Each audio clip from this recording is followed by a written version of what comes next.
Morning, everyone. Today I'm going on a tour to Tierra El Agua, Milta, and like a mezcal distillery tour. And I'm going with the Monte Alban tours, and it's like an all-day tour. They're gonna pick me up at 7:30 until it ends at 6, so it's pretty long for $30. So it's a pretty good deal, 30 US dollars. So I am gonna go get some coffee and get ready to go. Gotta eat breakfast quick. The tour bus will be here in like 10 minutes.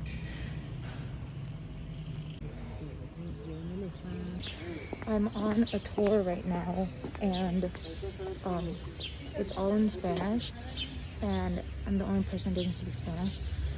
So I don't really know where we're going, but I figured it out.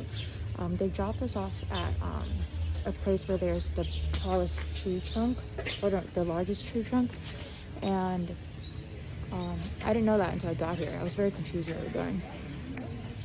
So we're currently not allowed to be over there because of COVID, so I think it's closed. So we're just looking at the outside area, peeking through.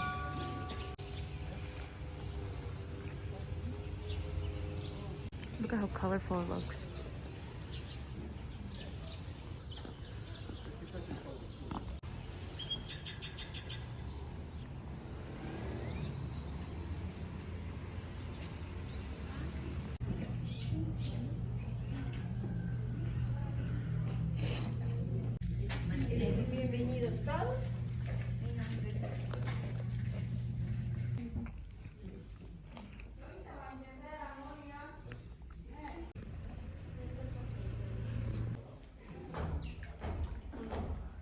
Es muy flexible, no se utiliza tampoco ningún tipo de pegamentos.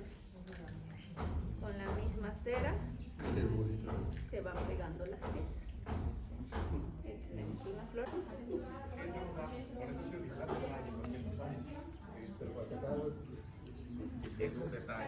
I'm currently at a candle making and tapestry or rug making textile place, and they just gave us a tour on how they made the candles, except I didn't understand anything because it was Spanish, duh. But yeah, cool. Here are some of the candles they've made.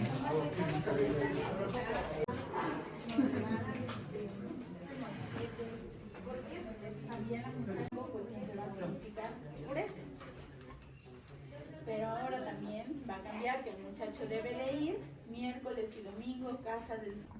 Una vez que la mole ya esté muy espumoso, lo voy a poner a la lana remojada. Pero tiene que ser en un canacito. ¿Ah? En su ronco. Hasta que tiene una sola dirección. O alinear las fibras también. En este proceso del cardado tardamos 8. ¿Ven? Y así sucesivamente. Trabajando de 8 horas al día llegamos a obtener 5 molotitos así como estos. Durante 8 horas, así tal como lo vengo haciendo, se avanza lo que son 15 centímetros en 8 horas por el tiempo de diseño. I'm currently sitting outside at Panaderia Artisanal. They were having like a bread tour, and they're like letting people try bread, but I don't really want to eat bread because I'm gonna get fat. So I didn't eat any. I also don't really like bread that much. It really depends on my mood. So I'm just sitting outside. Oh, so I went to the tour right before this was the rug tour, and they showed how they made like the handmade rugs and what dyes they use and how it's all natural. And the pillowcases they made were really pretty, and this like blanket to put over your bed was really pretty, except it was like really expensive, I feel like. Well, I mean, I think it's like a good price to sell it at because it's handmade, but in my opinion, it was like too expensive for me. But I'm also super cheap, so yeah. So I didn't get anything, even though it was really cute.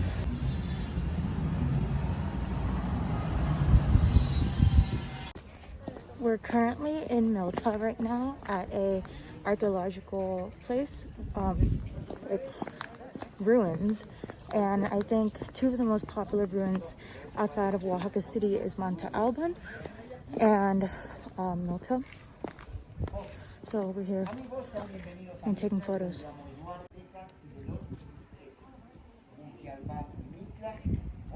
ciudades más importantes que construye. Montalbán se construye 500 antes de Cristo, 900 años después de Cristo. En 1400 años, Monte Albán... Para poder, de alguna manera, utilizarlos como su medio pues, para resguardo. Aquí era la casa cural, tipos coloniales, utilizaban pues, los sacerdotes ya católicos, y pues aquí posteriormente se utilizaban para el color, It's getting so hot out. vamos a conocer aquí de forma general aquí adentro. So we just ate lunch at a buffet. We're leaving right now to go to Herve El Agua.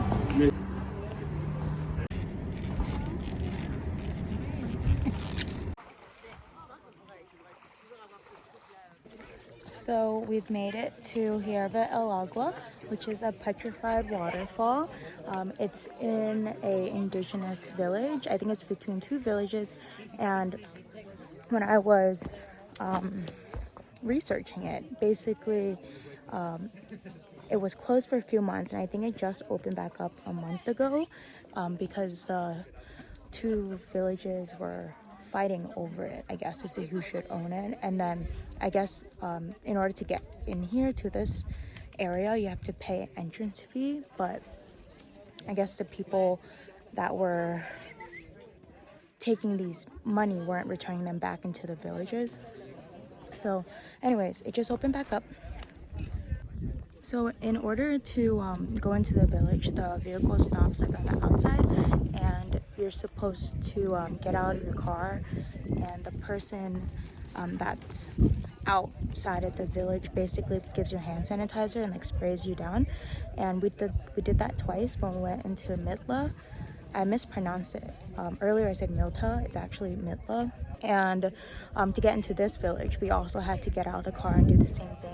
I feel like some people don't really like that, but I think it's okay because when we're going into an indigenous village that probably has limited healthcare, it's probably a good thing that we're trying to be safe than sorry, you know, because the pandemic is still going on.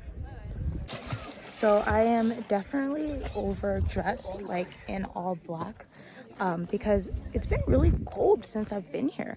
And even during like the daytime, I feel like it's kind of cold, like in the city. So I knew you could swim here, but I didn't really want to because it seemed cold. But now it's really hot, and I totally overdressed, and I could have swam in here, but I didn't. So it's a bummer, but it's okay. I go swimming all the time. I also wonder how this filters. Because you know how like in Hawaii there's a bunch of like lepo something, like what is that? Oh, it's not lepo. It's like that disease in the waterfalls. Like if you cut yourself, you shouldn't go in one because there's bad bacteria. And I wonder how this waterfall is cleaned out.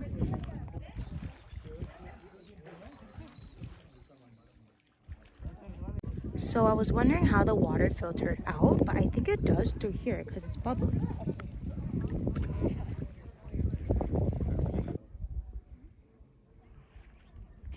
This is a petrified waterfall, so it looks like a waterfall frozen in time. I don't really know what it means. So cool.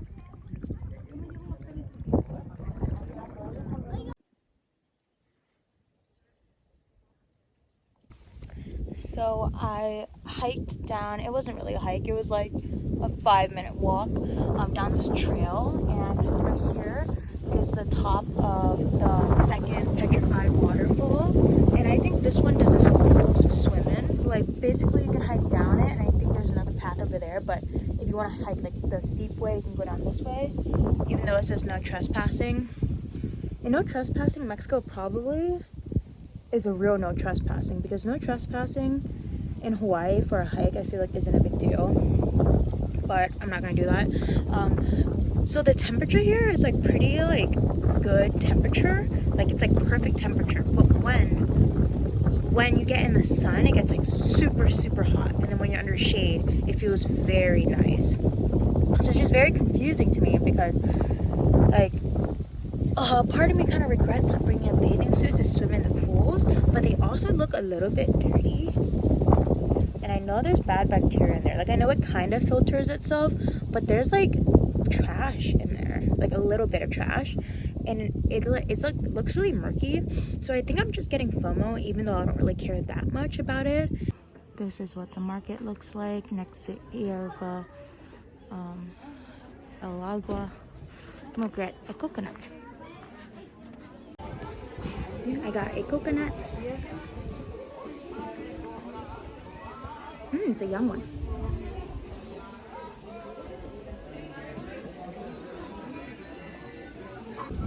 So I always get the coconut skin on the inside to eat, but I've never had it with chili on it. And I know a lot of Latin American countries and Asian countries do this, but when I was a kid, it like repulsed me that people did this. But now I'm more open-minded, so I'm gonna try it.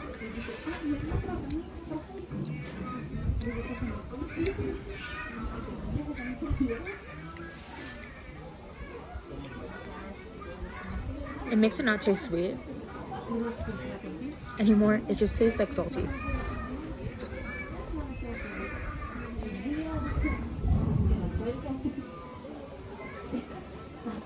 It's good, but not as good as just normal coconut. I'll still eat it.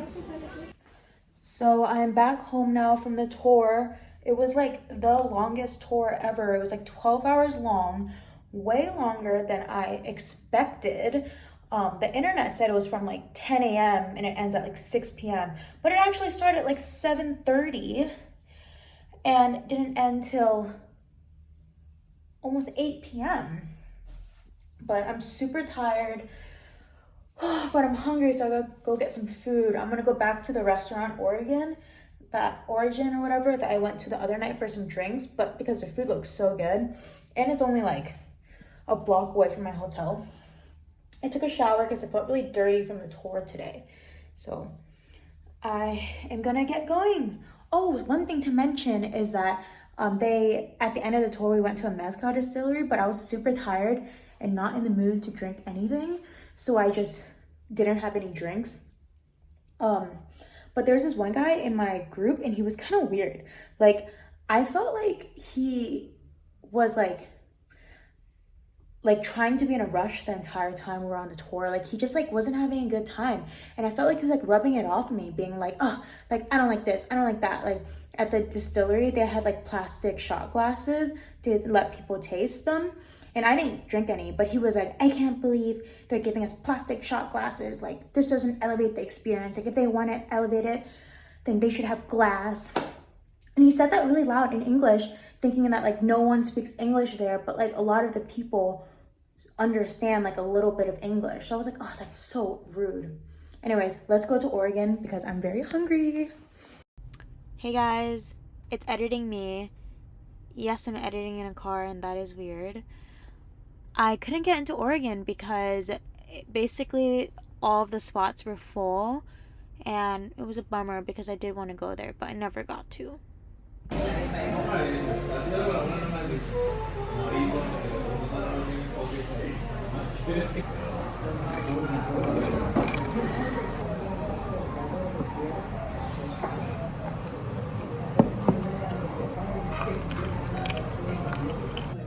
This is what I got for dinner. It is tuna, seared. Yum.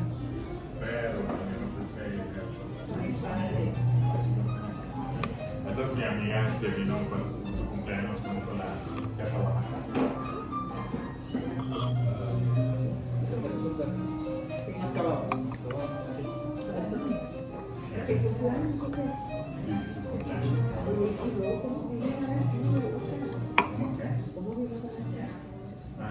No, ellos pudieron vivir, tuvieron que trabajar, guarda